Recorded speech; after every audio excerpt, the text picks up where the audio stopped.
Hai teman-teman sekalian, gimana kabarnya? Mimin berharap teman-teman yang menonton video ini dalam keadaan sehat. Dan pada episode kali ini, Anul Story akan melanjutkan alur cerita episode ke-9 dari serial anime yang berjudul Seiken Gakuen no Makensukai. Dan tak usah berlama-lama lagi, Mimin langsung saja ke alur ceritanya. Tapi sebelum itu, Mimin meminta untuk subscribe dan dukung channel ini agar Mimin selalu semangat menceritakan alur cerita anime yang menarik untuk kalian tonton.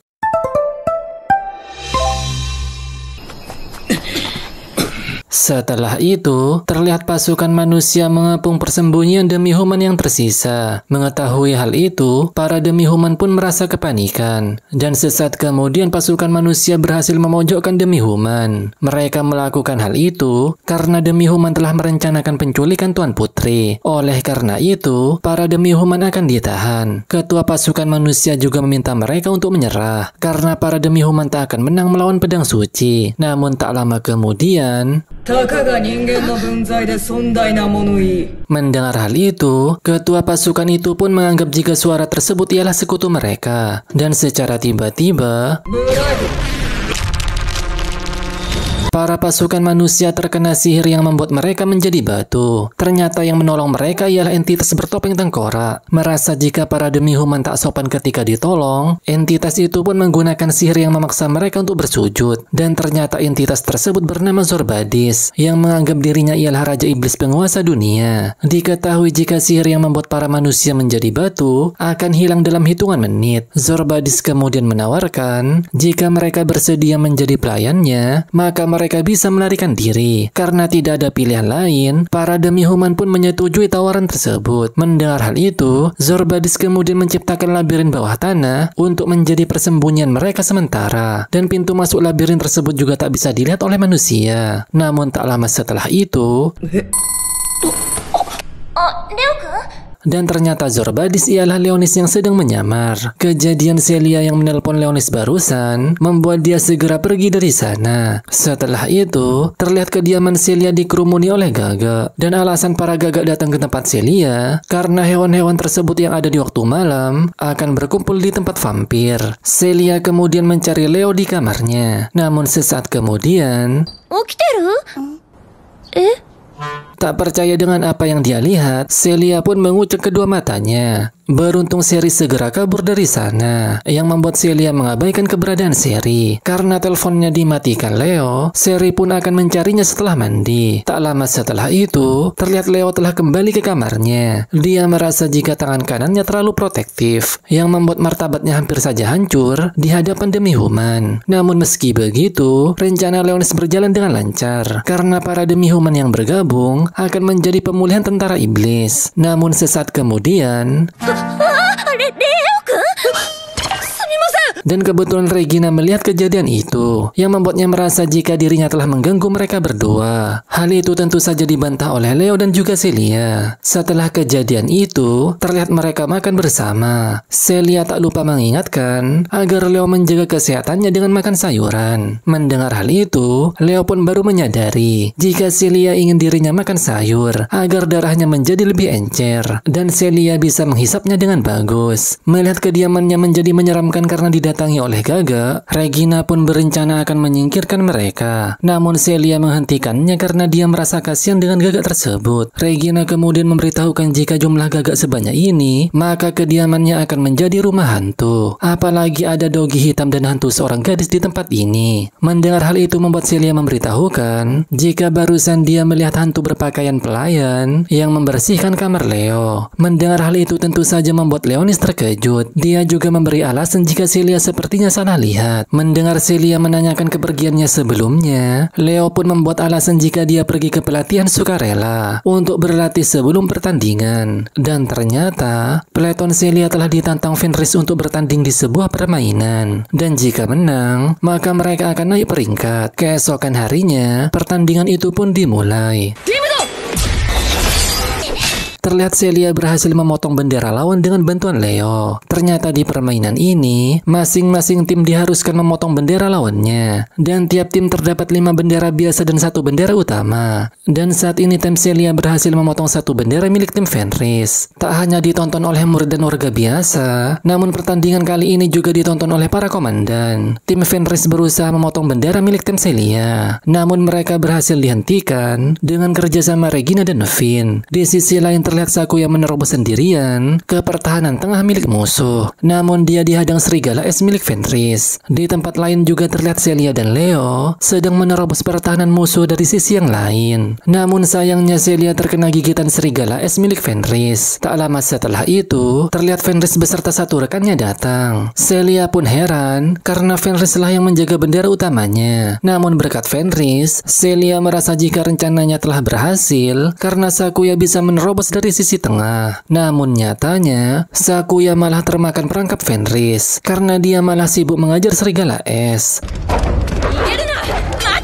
Tak hanya itu, Fenris yakin jika 2 peletonnya yang lain pasti berhasil menyerang markas Celia yang dijaga oleh Regina dan Finn. Mendengar hal itu, Leo pun memuji kecerdasan Fenris. Setelah itu, terlihat Fenris menggunakan tinju serigala es untuk menghadapi Celia dan meminta rekannya untuk menghadapi Leo. Setelah itu pertarungan mereka pun dimulai. Celia pun terkena serangan yang membuat Fenris berhasil mengekangnya. Di sisi lain terlihat rekan Fenris menyerang Leo. Namun tentu saja Raja Iblis berhasil menahannya dengan sangat mudah. Dan sesaat kemudian, setelah mengalahkan rekan Fenris, Leo pun mengkhawatirkan Celia. Celia yang telah dikekang berkata dengan keras jika dia tidak akan kalah. Bersamaan dengan itu, terlihat pedang serta rambut Celia bersinar, yang membuat dia berhasil lepas dari kekangan tersebut. Dan sesaat kemudian,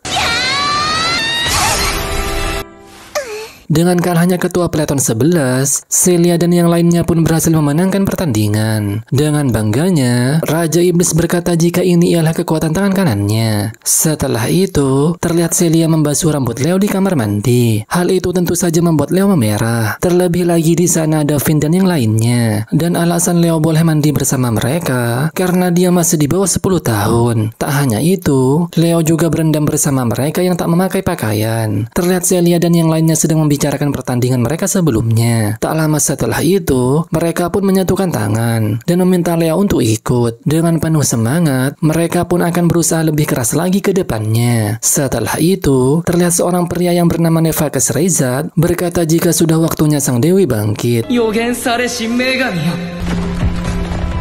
Di sisi lain, terlihat anggota peleton 18 dipanggil oleh Degrassi. Dia memberitahukan jika ada tempat yang tiba-tiba muncul, dan ternyata tempat itu ialah Assault Garden ketiga yang tenggelam 6 tahun yang lalu. Diketahui jika tempat itu merupakan rumah Celia yang sudah hilang karena musibah setempet, dan tempat itu sekarang telah bergerak sendiri dan menuju Assault Garden ke-7 dengan kecepatan 6 km per jam, dan diperkirakan akan tiba dalam waktu 7 hari. Dicurigai jika di tempat itu terdapat seseorang karena ada panggilan darurat sebanyak 2 kali. Namun hal itu tak dapat dipastikan karena bisa saja terjadi masalah sistem, dan bagaimanapun juga sulit mencari informasi hanya dari drone. Oleh karena itu, Degrassi meminta peleton 18 untuk pergi ke sana. Dan misi kali ini, mereka harus memeriksa panggilan tersebut dan mencari orang yang selamat, sekaligus menyelidiki reaktor dan navigasinya. Dan jika memungkinkan, mereka diharuskan menghentikan kapalnya. Dan misi kali ini dilakukan dalam waktu 72 jam. Dan jika bertemu Void, mereka diizinkan untuk melawannya. Mendengar hal itu, Finn pun beranggapan jika pusat komando meminta peleton 18 untuk menjalankan misi ini karena Celia ialah orang dari Assault Garden ketiga dan merupakan anak dari Adipati Duke Crystallia. Mendengar hal itu, Leo pun merasa jika Celia akan dijadikan pahlawan. Degrassi juga tak bisa membantah tanggapan dari Finn. Namun dia percaya jika peleton 18 mempunyai kekuatan untuk menyelesaikan misi ini. Celia pun akan berusaha memenuhi ekspektasi Degrassi. Setelah itu, mereka pun akan berangkat dengan menaiki helikopter. Namun sebelum berangkat, Leo memberitahukan misi ini kepada bawahannya. Karena semua sejarah dalam 1000 tahun telah terhapus, membuat Leo perlu mencari tahu siapa yang telah melakukannya. Sementara tuannya pergi, Black akan menjaga kerajaan ini. Sedangkan Sherry diminta untuk ikut bersama Leo. Setelah itu, mereka pun berangkat menuju Assault Garden ketiga. Karena perjalanan cukup jauh,